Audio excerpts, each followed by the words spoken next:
up, all my fight fans? So, there wasn't a great deal that went down this weekend. A few fun fights did happen, but nothing crazy.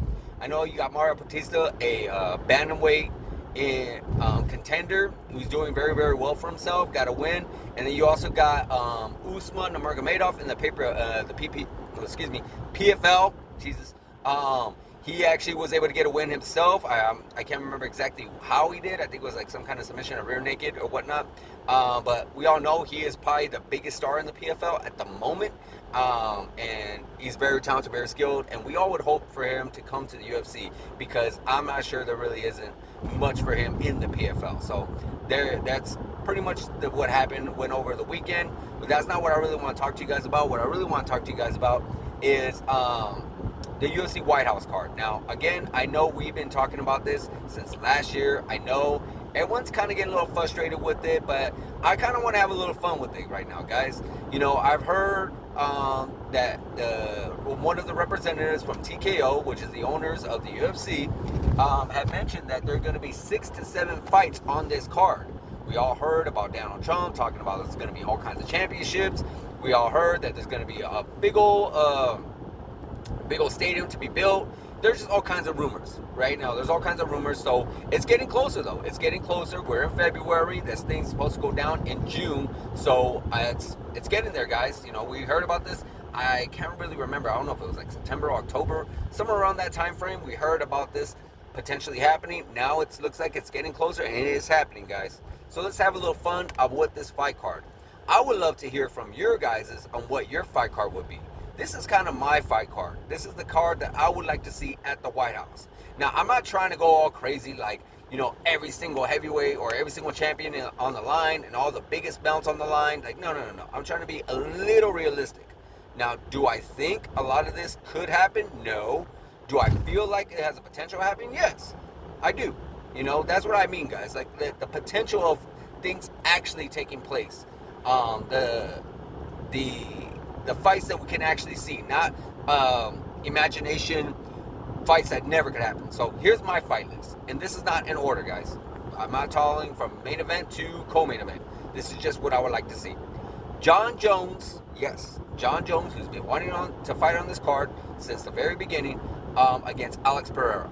I wasn't for this fight for a long time. I wanted to see Tom Aspinall versus Jon Jones, or Alex Pereira versus Tom Aspinall. But now the fact that Tom Aspinall is going to be gone for a while with his eye injury, the fact that there really isn't a lot of excitement for Alex Pereira in the light heavyweight division, I would like to see him fight Jon Jones. I would not mind it. It sounds like a fun, exciting fight that could take place. It could potentially be even for the interim heavyweight champion of the world. Now, I know Cyril Gane just fought for it, but we all know what it was like when he was the interim champion of the world. It wasn't the greatest thing of all. It wasn't the most exciting, and just he's the one that actually did cause this whole situation. So do I feel like he should have got it? No, not necessarily. I don't feel like he should be fighting for the interim belt. I do think he should fight Tom Aspinall down the line, but no. Anyways, you put that as the interim heavyweight champion of the world. Tom Aspinall finally. Maybe Jon Jones wins, more likely. And then Alex Pereira, you never know. And then we get that winner with Tom Aspinall. So there's that. In the co-main event, we get the king of Ireland, the return of Conor McGregor, taking on, now there's a little moving pieces here, taking on, if he wins, Max Holloway for the BMF Championship of the World. Now, I know there's been talks about Justin Gaethje gonna fight Conor McGregor. I get that, but he is the interim lightweight champion of the world. And I feel like Justin Gaethje isn't necessarily known for wanting like money or big blockbuster fights. I feel like he's more of a legacy guy, and I feel like he really wants that lightweight championship of the world. So with that being said, Max Holloway is defending his belt March 7th against Charles Oliveira in a rematch, which is going to be a great fight. I'm very much excited and looking forward to that fight. But I feel like Max Holloway could get that. Wouldn't be surprised if Charles does, but I feel like Max Holloway could get that. And if he does, I would love to see a rematch between Conor McGregor and Max Holloway for the BMF Championship of the World. It is not no takedowns, no submissions, no ground game, no nothing. It is straight up striking, straight up brawling. It is the exact style that Conor McGregor would love to have, and I yeah, I think the fans will love it. I think everyone will love it. But if that fight cannot be made, would love to see Conor McGregor take on Nate Diaz. Yes, got a part 3, guys. Get that part 3 because these guys are not getting any younger. They're both really knocking on that door that is called 40 years old. They're knocking on that, and it's just getting older and older and older. This fight is 10 years in the making, and we need to see it. We really do need to see it. And, you know, I know there's not a lot of publicity behind it. I know there's not a lot of build up to it because Nate Diaz has been gone for a while. He's been quiet for a while. Obviously, Conor's been gone for years and years and years and years. So, yeah, there really isn't much to build on. But then again, if you look at all the fights outside of Michael Chandler, which we all know that's not going to take place, there really is no build to anything. There's no build to Max Holloway other than the fact that it would be a BMF strap. There is no build to Justin Gaethje other than the fact that Justin Gaethje has been active, but again, there's no history there. And it would be an exciting fight because everything with Justin Gaethje is exciting. So yeah, that you can use that for anything. So as far as Nate Diaz goes and Conor McGregor goes, I would love to see those two guys go if my first choice isn't available. So speaking of Justin Gaethje, that goes to my third fight. Justin Gaethje, interim champion of the world, takes on Ilia Topuria for the lightweight championship of the world. This is going to be a very exciting fight, guys. Ilia Topuria is must-see TV. Justin Gaethje is must-see TV. These guys can really, really throw down, throw punches. We all know the excellent boxing skills of Ilia Topuria is just phenomenal. We all know the crazy haymakers, the crazy stand-up style that Justin Gaethje gets, and the fact that it is extremely hard to knock him out outside of Max Holloway and a few others, but still, it will be phenomenal. A phenomenal fight between those two guys. You're looking at a stand-up war again. A lot of these fights I'm talking about are really stand-up wars, and a lot of them are not necessarily ground games. Could potentially be ground games, but still. But I would love that fight very, very much. Ilia Topuria, a great fighter.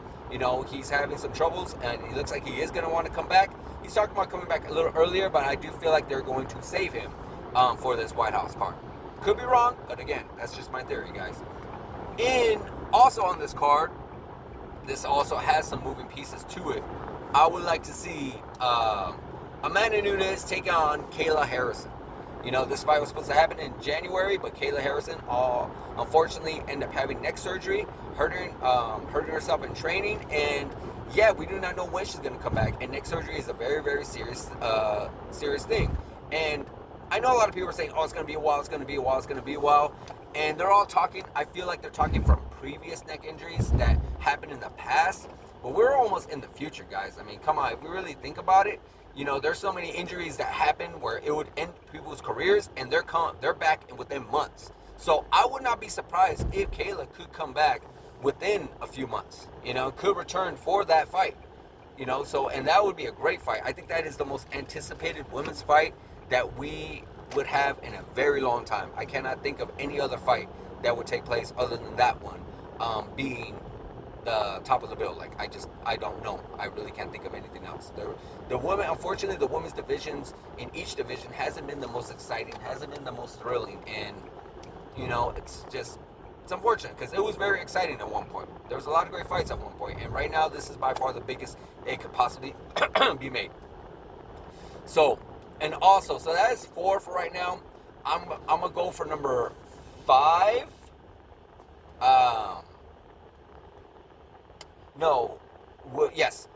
Number 5, and that would be.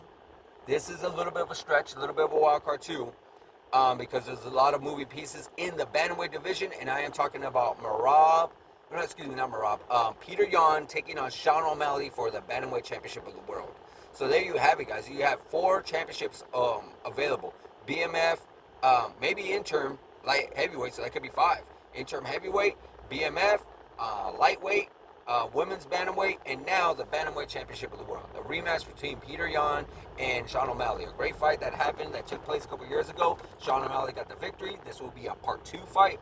Peter Yan just winning the belt over Marab back in December. That was a great fight. I would love a rematch between those two, but I feel like with the card, I feel like so far, as you can see what I have, we got America going on there against quite a few others.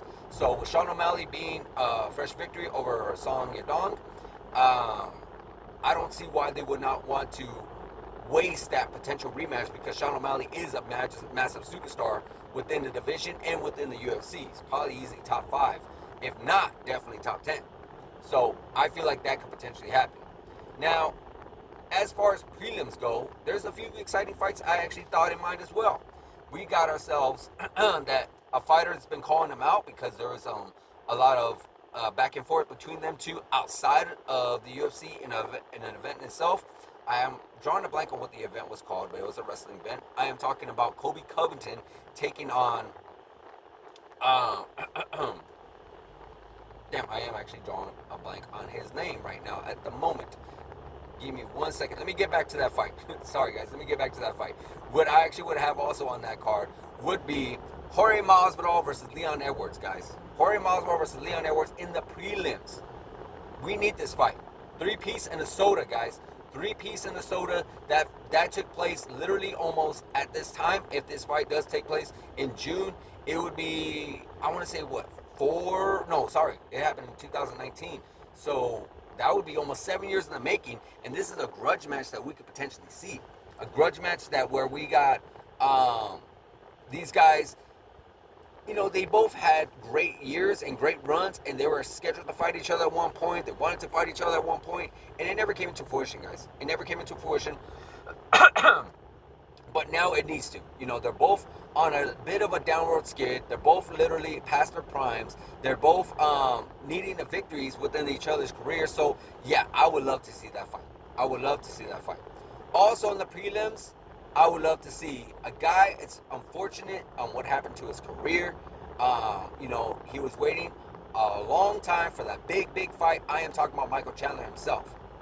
I'm talking about Michael Chandler, and you know, due to the fact that he was waiting, he was a company man. He was doing his best to actually do what he wanted for the UFC, and also he was trying to do what he wanted for himself. He wanted that big, massive fight, and unfortunately, that fight did not come into fruition at all. So, what I feel like could potentially happen would be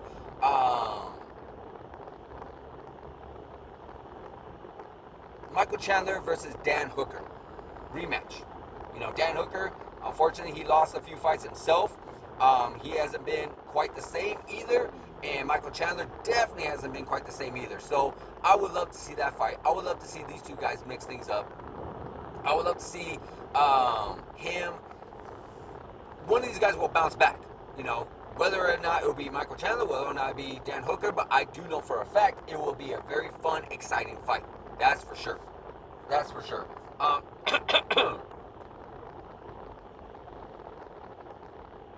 So yeah, there you have it, guys. I know I was talking about the Colby Covington fight. I feel like that's 6 already. I don't think they're gonna end up doing it because Colby Covington, he was talking about the middleweight. I am really drawing a blank on his name. I cannot believe I am doing that. But yeah, I feel like they won't do that now that I'm thinking about it, because you got Jorge Masvidal and Colby Covington on the same card at the White House. Yeah, it will not be good. It will not be good. I don't think Dana White can even separate those two guys whatsoever. Plus, he's talking about going up to a different division. But I do feel like, being the fact that Colby Covington has constantly talked about Donald Trump. Colby Covington has constantly talked about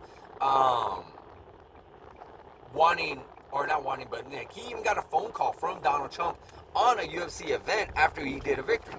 You know, so that is something. So I feel like Colby Covington has earned the right and deserves to be on this card. I really would hope they give him somebody. Whether it's somebody, because I know he talked about possibly going up into middleweight, or whether it's somebody within the welterweight division. But somebody, because I do feel like very strongly he has earned that right to get up in there.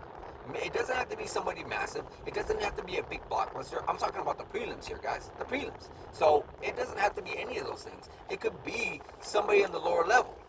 You know? So, yeah, I would love to see him on that card. But that's my fantasy card, guys, for the White House. For the White House, I have all those fights. I know a lot of them cannot happen, or maybe they could happen, or maybe a few of them could happen. You let me know what you think of my card, and let me know what you would like to see on this card.